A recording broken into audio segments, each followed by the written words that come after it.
काला साया। यूं तो बनारस घाट अपनी खूबसूरती के लिए बहुत प्रचलित है, पर घाट के किनारे कई राज लिए बैठे हैं।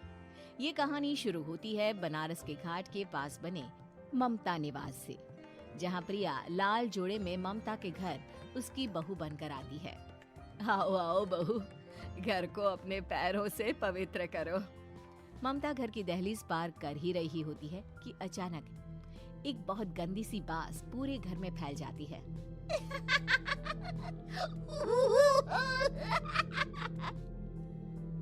ये बदबू और ये आवाजें, ये कौन हंस रहा है माँ?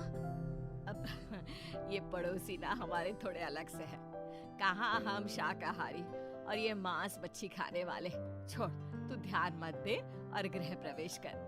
और हाँ बहू, अपनी सास की एक बात हमेशा याद रखना, इन पड़ोसियों से तो कभी बात नहीं करेगी। अच्छे लोग नहीं है ये।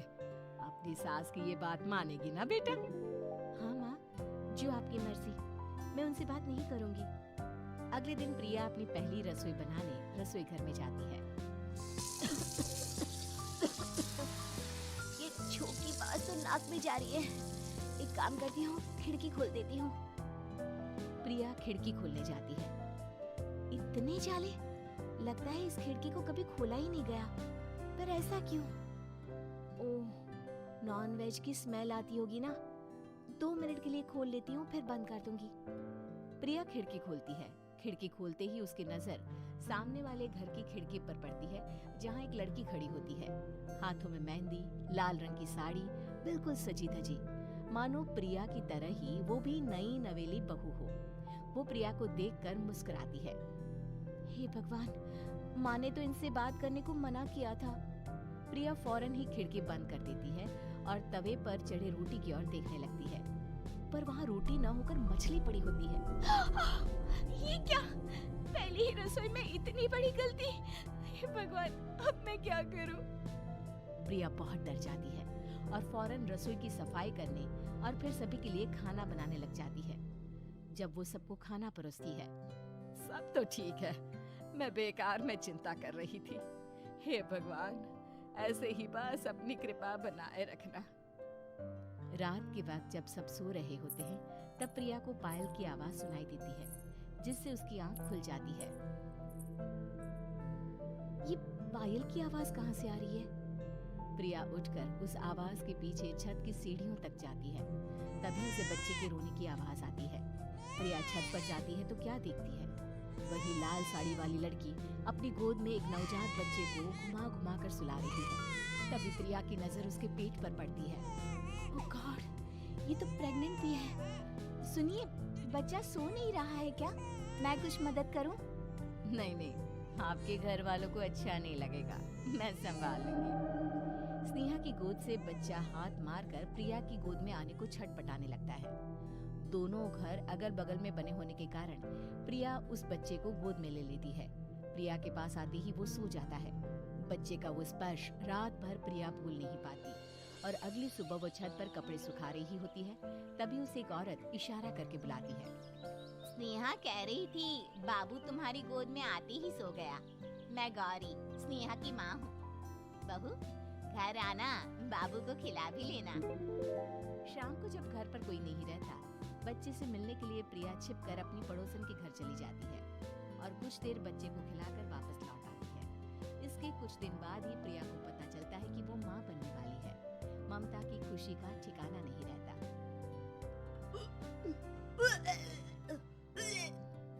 माँ जी, पता नहीं क्यों उल्टी आ रही है। प्रिया भागती हुई वॉशरूम में जाती है तो हरे और लाल रंग की उल्टी करती है। उस उल्टी में से कीड़े निकलते हैं। ये क्या? खून और ये कीड़े! माँ! माँ! प्रिया की आवाज सुनकर ममता दौड़कर आती है, पर बेसिन में कुछ नहीं होता। प्रिया हक्की बक्की रह जाती है। ये सब क्या हो रहा है? प्रिया घबरा जाती है और अपने कमरे में जाकर सो जाती है। डर के कारण वो इतनी थक जाती है कि उसकी आंख लग जाती है। तब उसे ऐसा लगता है उसके पेट पर मानो कोई बैठा हुआ हो। कौन हो? प्रिया के पेट पर एक 5 महीने की बच्ची बैठी हुई थी, जो बुरी तरह जली हुई थी। माँ, तुम ही मुझे लाई ना अपने पेट में। मैं तुम्हारी माँ नहीं हूँ। कौन हो तुम? माँ, देखो मैं जल गई बुरी तरह से। 6 महीने पेट में रहने को भी मुझे नहीं मिला। सहला दो ना माँ। बचाओ! बचाओ! माँ!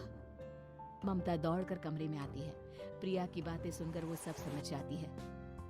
तू कहीं बगल वाले घर में तो नहीं जाकर आई ना बहू? मुझे माफ कर दो, मैं गई थी माँ। उस घर में सब मरे हुए हैं बहू। कई साल पहले स्नेहा उस घर में बहू बनकर आई थी। कुछ ही दिन में वो एक बच्चे को जन्म देने वाली थी। पूरा घर बच्चे के आने की खुशी में खोया था कि एक दिन अचानक उस घर में आग लग गई। सब बुरी तरह जलकर मर गए। गौरी आज भी दादी बनने का इंतजार कर रही है और इसीलिए स्नेहा ने अपना अजन्मा बच्चा तुम्हारी कोख में डाल दिया। ममता ये कह रही होती है कि पीछे से उसके पैरों को एक बच्चा पकड़ लेता है। दादी, दादी। माँ, स्नेहा की गोद में यही बच्चा था। ये बच्चा कौन है फिर? तेरी मौत है। तेरी भी दादी। जिस चीज का ममता को डर था वही हो गया। ममता निवास के ऊपर मौत ने चादर बिछा दी थी। प्रिया का पेट ऐसे बढ़ जाता है मानो 9 महीने का हो। 2 हाथ उसके पेट से बाहर निकलते हैं। बहू, संतोष को फोन कर, किसी पंडित जी को बुला बहू। प्रिया का पति भागता हुआ घर आता है। ये तो होना ही था माँ। तेरा बाप तेरे सामने आ गया तो तू सह नहीं पा रही है। स्नेहा घर में आग लगी नहीं थी, माँ ने लगाई थी प्रॉपर्टी की लालच में। और वो बच्चा मेरी पहली पत्नी का बच्चा है, मेरा बेटा, जो कि उस आग की चपेट का शिकार हो गया था। मैंने तुमसे ये सब माँ के कहने पर छुपाया था। मुझे माफ कर दो प्रिया। तुम अगर चाहो तो यहाँ से जा सकती हो। मैं तुम्हें किसी भी बंधन में रखना नहीं चाहता। मेरी शादी हुई है आपसे, मैं आपको छोड़ नहीं सकती। पर उससे पहले हमें स्नेहा, उसकी माँ और बच्चे की आत्मा की शांति करवानी होगी। संतोष और ममता गौरी के घर जाते हैं। अंदर सब कुछ जला हुआ होता है। जमीन पर जली हुई लाशें बिखरी हुई थी। ममता रो रो कर अपने करने की माफी गौरी से मांगती है। प्रिया स्नेहा के घर वालों का अंतिम संस्कार करवा देती है और ममता निवास फिर से आत्माओं के साए से